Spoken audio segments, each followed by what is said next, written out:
todo antes era mejor. Esta premisa es una idea que tienen muchos espectadores, provocado por el hecho de que Hollywood lleva intentando rescatar sagas de forma constante con el objetivo de rascarte el bolsillo, a base de explotar la nostalgia, y en la mayoría de casos ha sido un completo desastre. Y no solo eso, sino que los grandes productos de entretenimiento originales que han salido en los últimos años también han tenido un cierre decepcionante, ya sea por la explotación misma de las licencias, saturando al espectador, o por el hecho de tener finales que no han estado a la altura. Seguro que diciendo esto ya te ha venido a la cabeza alguna saga o alguna adaptación. Todo antes era mejor. Esta es una premisa engañosa, porque Hollywood siempre ha tenido como pilar fundamental los remakes, los reboots y las secuelas para mover la taquilla. Te lo resumo así nomás, seguramente el mejor canal de YouTube de cine en español analizó todo el cine de 1985 en uno de sus vídeos, que por supuesto os recomiendo. En este ejercicio precioso de análisis podíamos descubrir cómo hace ya 40 años la mayoría de estrenos populares pertenecían tanto a sagas como secuelas como remakes.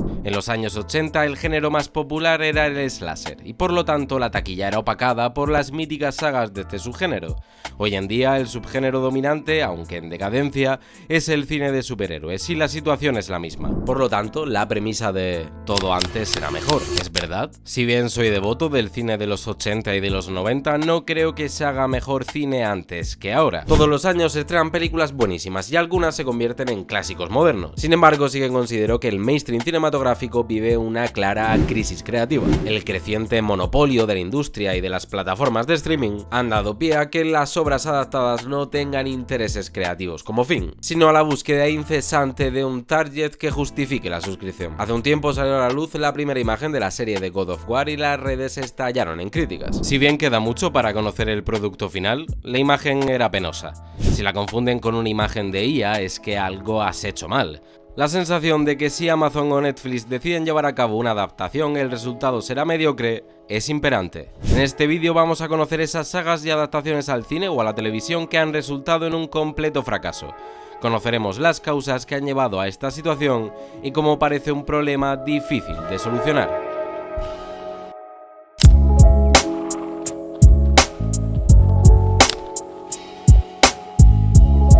Star Wars es la saga más importante de la historia del cine. Quizás es una cuestión generacional, pero cuando pienso en las sagas más importantes, pienso en Star Wars, en El Señor de los Anillos y en Harry Potter. Y todas ellas han sufrido de películas o series totalmente decepcionantes comparadas con la obra original. Con la expectación generada y con millones de fans ansiando una continuación de la trilogía original, era prácticamente imposible que Star Wars, el episodio 7, El Despertar de la Fuerza, fuera un fracaso. La película sigue los patrones del concepto de la secuela legado, donde una película retoma una saga clásica muchos años después, recuperando personajes, iconografía y tono, pero introduciéndolos a una nueva generación. La estructura de estas películas es la misma que la original que lanzó la saga, algo que es muy efectivo. Ofreces una historia que se siente conocida, mantienes al espectador en la zona de confort. Además, sabes de sobra que esta estructura funciona, pues el riesgo creativo es nulo, y bajo este concepto hemos visto el estreno de muchas sagas a lo largo de estos años, siendo Star Wars la que abrió la veda, o por lo menos la más importante. El Despertar de la Fuerza es una película mediocre, pero curiosamente ha acabado bien parada respecto a esta nueva trilogía, por el desastre y el mal recibimiento de las otras dos. Aún así, fue suficiente para conseguir su objetivo, construir las bases para una nueva trilogía. El desastre total se produjo después del estreno del episodio 8, Los Últimos Jedi. Que Star Wars sea la saga más importante del cine, hace a su vez que tenga los fans más complicados. Rian Johnson es un gran director, y para su película tenía el objetivo de llevar a Star Wars hacia un nuevo camino. Había ideas muy interesantes: la desmitificación del héroe, la dualidad entre Rey y Kylo Ren, algún giro de guión tremendamente impactante y seguramente la película que más ideas de puesta en escena y de sello autoral acaba implementando. Pero el tremendo hype de la película, y que muchas de las cosas que se daban por hecho que pasarían no pasaron, convirtieron a Rian Johnson y a su película en la más odiada de la saga. No es una película perfecta, pues tiene problemas de ritmo, personajes que podrías eliminar y no pasaría absolutamente nada, pero con los ojos del hoy y sin el sesgo del fan, el episodio 8 acabará revalorizándose. Mi sensación al salir del cine es que no se habían arriesgado lo suficiente, y hubiera molado que hubieran llevado a la saga a buscar un verdadero equilibrio de la fuerza a través del lado gris. un concepto desarrollado en el universo expandido, pero ya esa es una película mía. Sea cual sea, tu opinión sobre el episodio 8, el recibimiento del público, provocó que Disney, con una falta de personalidad tremenda, diera un volantazo a todos sus proyectos, haciendo la de que hemos escuchado al fan. No sé en qué pozo de mierda se realizaron esas escuchas, pero Disney volvió a retomar a JJ Abrams para la causa, y nos entregó el mayor bodrio que tiene toda la saga con el episodio 9. Articulando la trama a través de un pésimo MacGuffin, estableciendo un interés romántico entre los dos protagonistas y con Darth Sidious saliendo de la nada, es la primera vez que veo una sala entera descojonándose de lo mala que puede ser una película. A esto yo lo llamo obras secuestradas por sus fans. El fanservice no es malo per se. A veces es la idea primigenia que crea una película evento, como el caso de Spider-Man No Way Home. Otras, solo una curiosidad o un guiño que funcionan como un bonito homenaje. Pero cuando usas las respuestas de los fans mediante el Big Data para crear guiones, el resultado es pésimo, porque a los fans hay que tenerlos en cuenta en su justa medida, porque al final no son guionistas. En el cine podemos encontrar muchos ejemplos. Puede destacar en ese sentido The Flash, donde cogieron un montón de elementos atractivos para los fans para soltarlos en una película de aquella manera y con una campaña de marketing que se podría catalogar de engañosa. En las series también podemos ver este fenómeno. Por ejemplo, en Stranger Things se nota bastante cómo la popularidad de ciertos personajes afectaba la escritura de la serie por parte de los hermanos Duffer. Pero si tenemos que hablar de grandes sagas maltratadas en series, hay una clara ganadora.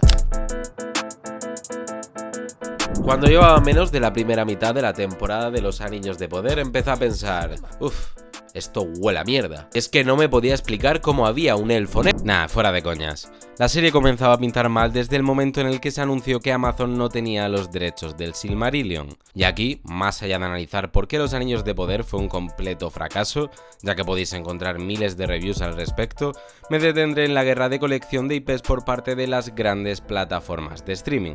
Disney puede capitalizar la mayoría de las grandes sagas, pero Prime o Netflix tampoco se quedan atrás. El objetivo, crear una nueva Juego de Tronos, una nueva The Walking Dead, una nueva Stranger Things. Es decir, un nuevo fenómeno de masas que justifique la suscripción. Para ello, no solo vale explotar sagas ya conocidas. Hemos tenido muchísimas series de superhéroes, muchísimos spin-off tanto en series y películas de Star Wars, los infinitos spin-off de The Walking Dead y otras tantísimas series y películas. Algunas son interesantes y están bien, pero en el mar de la mediocridad es más fácil desconectar la parabólica y pasar de ellas. Pero como decíamos antes, ya no vale con las sagas de siempre, sino que hay que empezar a capitalizar otros medios no explorados como los videojuegos. Ahí tenemos a The Last of Us en HBO, Fallout en Amazon en un sentido positivo o Resident Evil en Netflix en un sentido claramente negativo. Además, todo esto rima con el auge de la literatura de fantasía medieval, en concreto del Grimdark, que reúne miles de fans a lo largo de todo el mundo. La Rueda del Tiempo por parte de Prime o el anuncio de Apple TV de adaptar todo el universo de Brandon Sanderson son una prueba de ello. Y todo esto responde a una pelea ferviente de las plataformas por mantener la atención del espectador. Todo ello bajo un único modelo. Ya no hay historias que contar, sino activos financieros. Hace menos de 20 años que acabó la saga cinematográfica de Harry Potter. ¿Era necesaria una nueva versión? No, nadie la había pedido, pero estas navidades tendremos el estreno de la serie en HBO. Todas las grandes series de la historia de la televisión dependen de un gran creador detrás. La figura del showrunner cada vez pierde más fuerza, siendo opacada por un modelo de producción en el que las plataformas impulsan sus proyectos bajo el amparo de directores y guionistas por encargo. No es que de esto tengan que salir productos mediocres, pero sí que aumenta las posibilidades de que los derroteros creativos sean mucho menos estimulantes. Volviendo a la serie de Harry Potter y aparcando la polémica de su elenco a un lado, hay algo que me llamó la atención de su tráiler, y es que no hay color. No, espera, es que no hay color. Una de las características principales en cuanto a tono y estilo de la saga cinematográfica de Harry Potter es cómo las películas se van apagando conforme la trama se vuelve más adulta. Las dos primeras películas de la saga estaban dirigidas por Chris Columbus, un director caracterizado por llevar a la pantalla historias infantiles, perfecto para trasladar a imágenes la fascinación por el mundo mágico en esas dos primeras entregas. Le sucedió a Alfonso Cuarón en El prisionero de Azkaban, la que sin duda es la mejor de la saga y la que más ideas de puesta en escena lleva a cabo, siendo la película más estimulante. A partir de la cuarta entrega cogía la batuta David Yates, en parte por las críticas que J.K. Rowling esgrimía sobre los directores anteriores, queriendo tener mucho más peso en las decisiones creativas. Desde ese punto hasta las 2 entregas de Animales Fantásticos, todas las películas se ven iguales.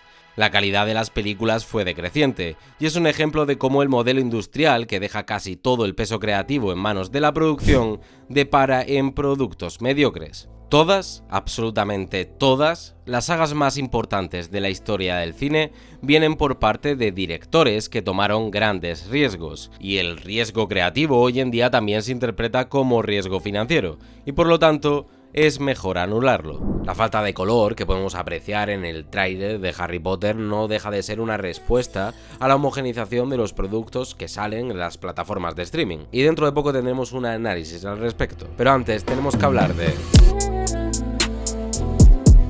¿hasta qué punto Hollywood y las plataformas de streaming pueden capitalizar la nostalgia? Nos encontramos ante un año totalmente decisivo. Si en las plataformas de streaming tenemos el estreno de Harry Potter en diciembre, algo que se presume que va a ser un éxito absoluto, en diciembre también tendremos la batalla cinematográfica entre Dune Parte 3 y Vengadores Doomsday. Dune puede ser la rara avis de todo lo que he comentado anteriormente, que es una gran adaptación de una obra literaria con gran presupuesto, pero que corre a cargo de un director como Denis Villeneuve. Te puede gustar más o menos, pero es de esas obras que se salen de lo que es el mainstream habitual y que merece la pena ver en una sala de cine. El cine de superhéroes, por su parte, se debate entre aceptar su decadencia anunciada o volver a dar un golpe sobre la mesa.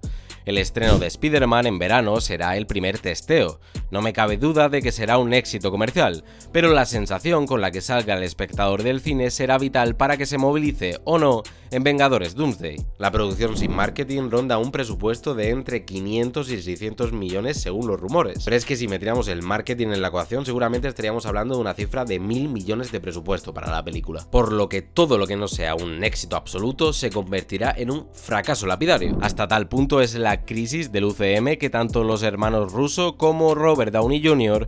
han tenido que volver a ser las cabezas de cartel de la película, una forma de usar el factor nostálgico de los espectadores del universo al que no le ha salido nada bien desprenderse de sus viejas glorias. La nostalgia es una trampa para el espectador, pues es más fácil una decepción que conseguir llegar a esa ilusión que te hizo sentir esa primera vez. Menudo montón de mierda. Pero no todo es tan malo. Primero porque a pesar de que muchas sagas acaben envueltas en fango, las obras originales siempre van a estar ahí. No hace falta un nuevo producto de tu saga favorita todos los años para poder disfrutar de él, porque cuando hay mucho ruido a veces es mejor ignorarlo. Y segundo porque recordemos que la industria del cine es gigantesca, y como la sensación de sentarse a descubrir algo nuevo no hay nada. Bueno, si has llegado hasta aquí, a pesar de que haya sido crítico, de todas las sagas de las que he hablado, me gustan, me encantan, pero sentía la necesidad de hacer un vídeo verbalizando una sensación que llevo pensando durante tiempo. Dale un me gusta al vídeo si te ha gustado, por supuesto, y sobre todo déjame un comentario acerca de tu opinión respecto a este tema, porque me interesa. Nos vemos en la próxima. Conclusión. Black cloak, black skin, walk the hall, they whispering. Cauldron bubble, I'm different. Dark eyes don't flinch, just glimmering. House points, man, miss me. Came from pain, they history. Same blood, they fear, they diss me. But they copy my brew, still sip me.